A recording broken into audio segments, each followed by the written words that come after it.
Welcome to Midnight Mule FPL. I'm Midnight Mule and this is the video for Game Week 23 for the 5% series, where we look at the popular players in FPL and the players that were once popular but may still be in your team.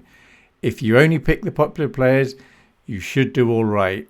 Hopefully finish around the 5% mark globally, which means in your mini leagues with your friends, schoolmates, work colleagues, where there's like 10, 20 people, you've got a reasonable chance of finishing the top 3 or 4, which is all right. You're not going to win the whole competition, but you hopefully do all right. All right, let's have a look at what happened in Game Week 22. Game Week 22 was a low-scoring game week for the popular players. I think the average score was 46 points globally. For content creators, it was 48.5 points. And there's 3 people I know religiously follow this system. And they all got mid-40s. 2 got a small red, 1 got a small green. So if you got somewhere between about 44 and 50, that was pretty average. It was all right. So it was quite a good week to have a bad week, if you like. So anyway, the scores. Henderson got 6 points. Flecken got 3. For the defenders, Trent got 11. Robinson 8. Virgil van Dijk 6. Hall 4. Aina 4. Gvardiol 6. And that was it. So defenders were pretty poor on average. For the midfielders, Fernandes 8, Salah 3. So the funny thing about Salah is, although he only got 3 points, of the 3 most popular captains, he was the best one because Palmer and Isak both got 2. Semenyo got 5, Luis Diaz 3. For the strikers, Wood 12, Watkins 8, Havertz 7, Haaland 6. So pretty rubbish basically. So if you got 50 points or more, you had a good week. We're now going to look at the players in each of the 4 positions: goalkeeper, defender, midfielder, forwards. And I start by looking at the player that I think's the most important to own, or the one that's going to do you the most damage if you don't own them. So for example, currently for Game Week 23, I think Sales is the most important goalkeeper in that he's the one that's likely to hurt you the most. And you'll see for each player, I've got a number red, negative in parenthesis, and that's how many points they're going to hurt you by roughly if they score 6 and you don't have them. So for example, Sales, if you don't have him and he scores 6 points, that's like you get minus 1.8, and that's to do with the players around you that do have him and they get 6 points. And don't worry if that didn't make any sense. Basically, the larger the number, the more important it is for you to own them, the more they're going to hurt you if you don't own them. So we have Sales, then we have Raya, who's dropped massively in popularity. Then we've got Becker as a new entry. So Becker's the least popular at the moment of these 3, but he may well be in the top 2 next game week. And that's because he's got Ipswich this game week, then he's got a double, then he's got Wolves, and he's a solid keeper to have. So he's new in the system. He would be green if he wasn't new because he's a good player to have. Henderson, 4.5 million, don't really care about him. And then Pickford green, he's a fun keeper, but again, he's got a double next game week. He may get 2 points against Liverpool, maybe 3. There's a chance of a 6 against Leicester, maybe a 7. So he's a good keeper. It's possible next game week Pickford and Becker will be 1 and 2, or maybe 2 and 3. And I expect Ray will be further down the list. Now, if you have a playing keeper, you absolutely don't need to change keeper. It's going to cost you a transfer. If you want to bring in a keeper this game week, Pickford or Becker would be the one to get.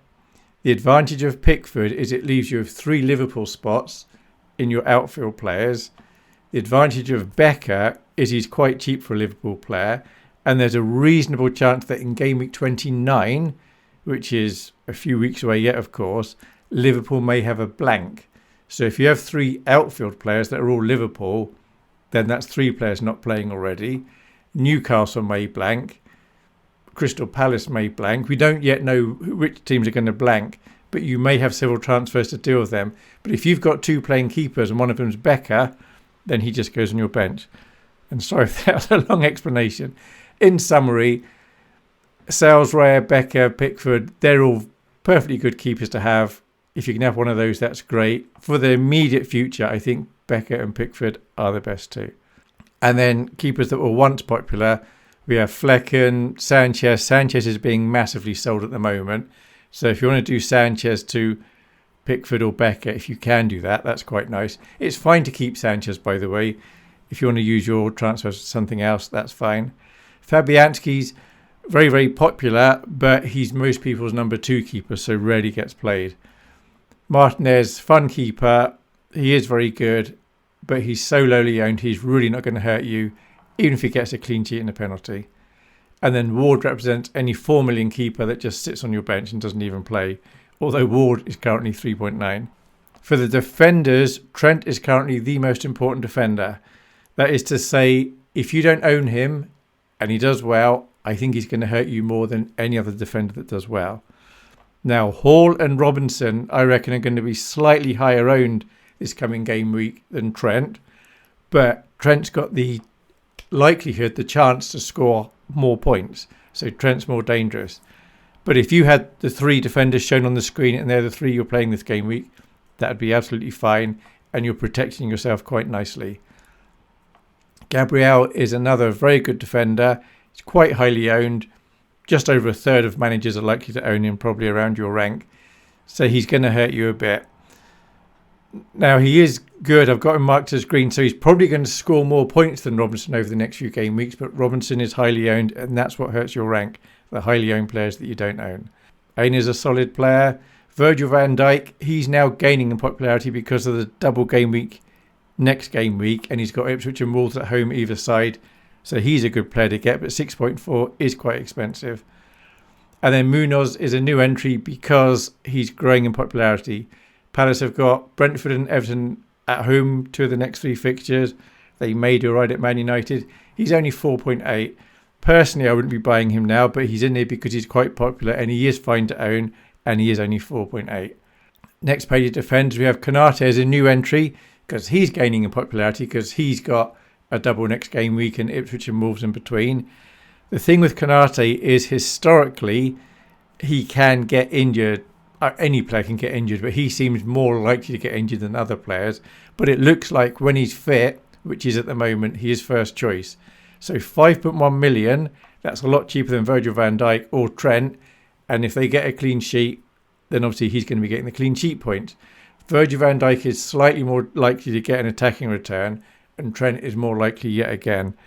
But if you've got a spare Liverpool slot and can't afford anyone else, then Konate is a fine one to get.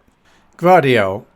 So he's dropping in popularity. Man City's next 4 fixtures are about as difficult as they can get. Chelsea, Arsenal, Newcastle, Liverpool. Reasonable chance of no clean sheets.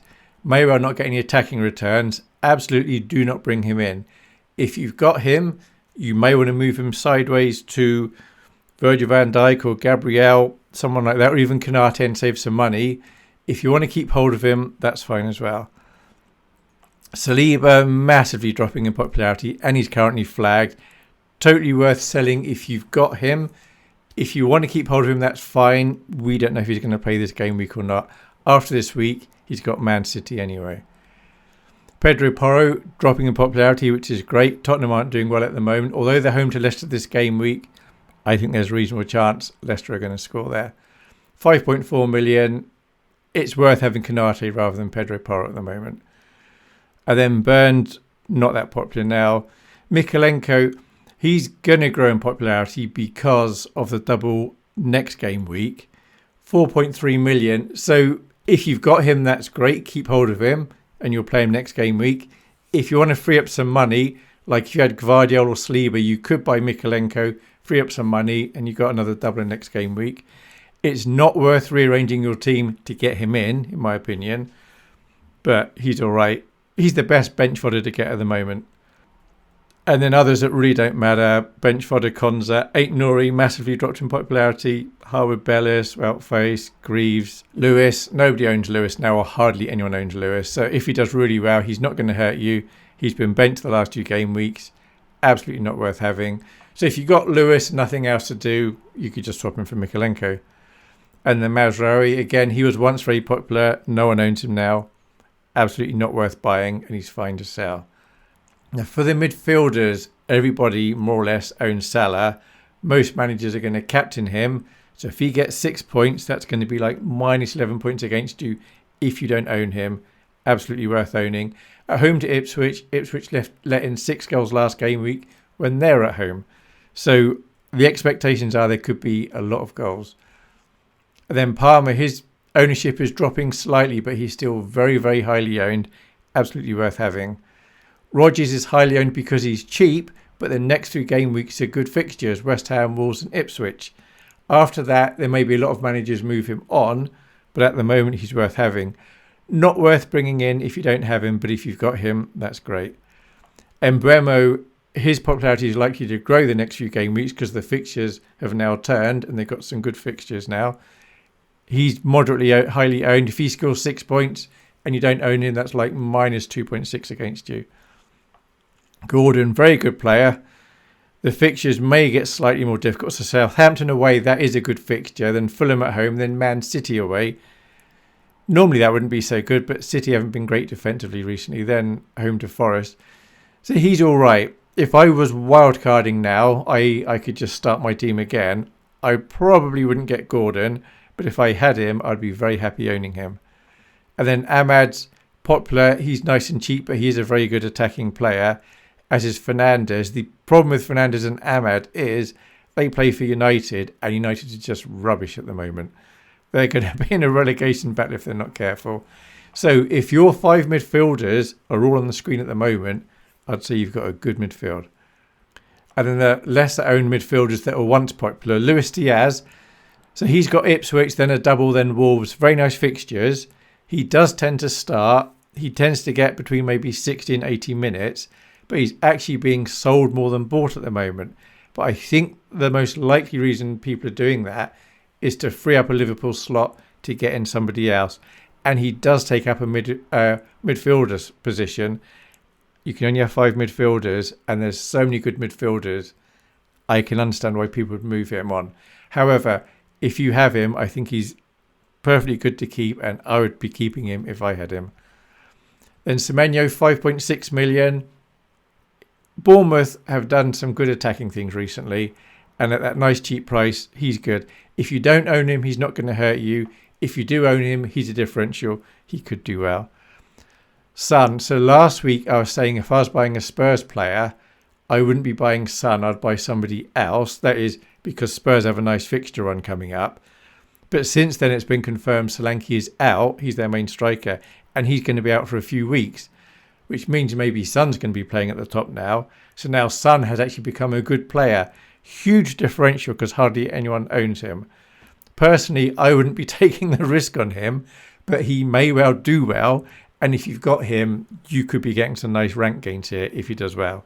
So he's a bit of a risky player in that you're spending a lot of money, but if he does well, that's going to be really nice for you. It's not the way that I would choose to play, but I think he could be good. Enzo's massively been dumped by people the last few game weeks. Away to Man City this week, perfectly fine to move on. Winks is bench fodder. Dibbling's bench fodder. He's yellow flagged, I think, so he may not be playing. But even if he does, it's against Newcastle. Dibbling is my favourite cheap midfielder, though, at 4.5 million. He's a very good player. For the forwards, Isak. Most managers own Isak.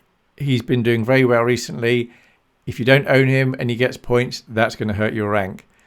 Chris Wood isn't owned as much as Isak, but he is a good player. And again, when he scores points, because he's highly owned, that's going to hurt your rank. And then Gakpo, currently I'm reckoning 6 points. If he scores 6 points this game week, that's minus 1.2 against you based on current likely ownership levels. But I think before the deadline, loads more managers are going to buy him. So I reckon certainly by next game week, he's going to be 50% owned, maybe more. So he will be really hurting your rank if he does well in the double and you don't own him. But you don't have to go out and buy him, but he's going to do you more damage than Luis Diaz probably. So I think some people are selling Luis Diaz to buy Gakpo. If the 3 forwards on the screen just now are your 3 forwards, I'd say you're in a good position. Then we have Raul Jimenez. He's not going to hurt you too much, nor João Pedro. João Pedro, though, is at home to Everton this game week. That might be quite nice. Mateta's a new entry because he's now popular enough where you can consider having him. He's been doing very well recently. 7.3 million is quite a lot, though. And it's probably worth having Gakpo rather than Mateta. for the next 3 game weeks. But if you want Mateta, that's fine. And then Watkins, in the grand scheme of things, because he's owned by maybe 10% of managers around your rank, he's 8.9 million. Gakpo's a better bet, Wood's a better bet, and they're both cheaper. So I wouldn't be going for Watkins. If you've got him, the fixtures are nice. West Ham, Wolves, Ipswich. You can keep hold of him if you like. You're taking a bit of a risk, though, because you're missing one of Isak, Wood and Gakpo. And then the forwards that are going to hurt you less. Haaland, I think he's scored 4 goals in the last 4 Premier League games, but he's very expensive, and those funds could be better used elsewhere. But if you've kept hold of him, that's fine. You can keep him longer if you want. But the fixture run isn't so good now for Man City. Chelsea, Arsenal, Newcastle, Liverpool. It's a perfectly sensible move to move him on if you want to and free up those funds. Jackson's massively dropping in popularity. He's not been great. He's fine to sell. If you've got him, I'd say sell him, get in Gakpo. Kuna's hardly anyone owns Kuna now. Not worth having him. Havertz, good player with a chance of getting some good points, very lowly owned. If he does well, he's not going to hurt your rank. If you've got him, you want to keep him, that's fine. He might be all right. You're just playing a bit of a risky game because you're missing out on the main 3 forwards. Vardy, so I've put him down as risky. He's not flagged for being injured, but I think he's got 1 attacking return in the last 7 games. 5.5 million, but he does take up a forward slot. If you've got him and you can afford to get the first 3 forwards I showed on the last page, it's probably worth doing that. Solanke, we're taking him out of the system. He's out for a few game weeks and no one owned him anyway. And then Cannon represents any 4.5 million forward that doesn't even play and just sits on your bench. So we're now going to look at the benching order, my suggested benching order. You do whatever you like, but I think if you blindly follow these instructions, you'll do all right. And this whole video series is about doing all right. So the first keeper you see that you've got, I suggest goes on your bench, which means you're playing the other keeper. So if you've got any 4 million keeper that doesn't even play, he's on your bench. Then it would be Fabianski, Sanchez, Flecken, Pickford, Henderson, Martinez, Raya, Sales, Becker. So I'm saying Becker's probably the best keeper to play this game week. For the other players, the first player you see you've got, I suggest, is position 3 on your bench, the next one position 2, and the last one position 1. So any 4.5 million forward that doesn't even play. Then Greaves, Fast, Howard Bellis, Winks, Aït-Nouri, Lewis, Dibbling, Enzo, Mazraoui, Konza, Mikalenko, Byrne, Pedro Porro, Gvardiol, Saliba, Vardy, Kuna, Jackson, Munoz, Aina, Robinson, Hall, Konate, Virgil van Dijk, Gabriel, Semenyo, Mateta, João Pedro, Raul, Fernandes, Ahmad, Rogers, Havertz, Gakpo, Watkins, Wood, Luis Diaz, and Mbeumo and Gordon. There's 6 players I haven't shown you that are in the system, and they're the captaincy choices. I think that Salah is going to be the most selected captain for this game week 23. At home to Ipswich, he's the safest one to choose. Even if he doesn't score as much as the other forwards, he's the safest because if he is the highest scoring and you don't captain him, that's going to really hurt your rank. But choose whoever you like. Palmer is an alright choice away to Man City, but he can score anywhere. Isak away to Southampton, good chance of goals there. Haaland at home to Chelsea. Chelsea do have defensive issues, they let in goals late. That could be interesting. Actually, Man City and Chelsea are both letting in goals late, so that could be 0-0 up to 70 minutes and it could end 3-3. And then Trent is a very good choice. Got a chance of a clean sheet, got a chance of attacking returns. And then Son. If you've got Son, that means you're playing a crazy differential game. You could choose him as your captain. Any of these are fine as captain, any are fine for your vice captain. Don't choose Salah and Trent because they're on the same team. And if the game gets postponed or abandoned, then you lose your captaincy and your vice captain. If you can't captain 2 of these or you don't want to, any of the green midfielders or forwards on the previous pages would be all right as well. As for the background image, today's January the 23rd, which is Gvardiol's birthday. Man City defender we have in the system. I think he was born in 2002. And it's also the date that Elvis Presley was inaugurated, that's probably the wrong word, into the Rock and Roll Hall of Fame back in 1986. So this is Gvardiol wearing his old mule hat, doing his Elvis impression. there we have it. That's what happened in Game Week 22 and my thoughts for Game Week 23. Like I said, Game Week 22 was quite low scoring, so if you got mid-40s, give or take a few points, that's kind of all right. And this series is all about doing all right. Okay, thanks for watching. Bye.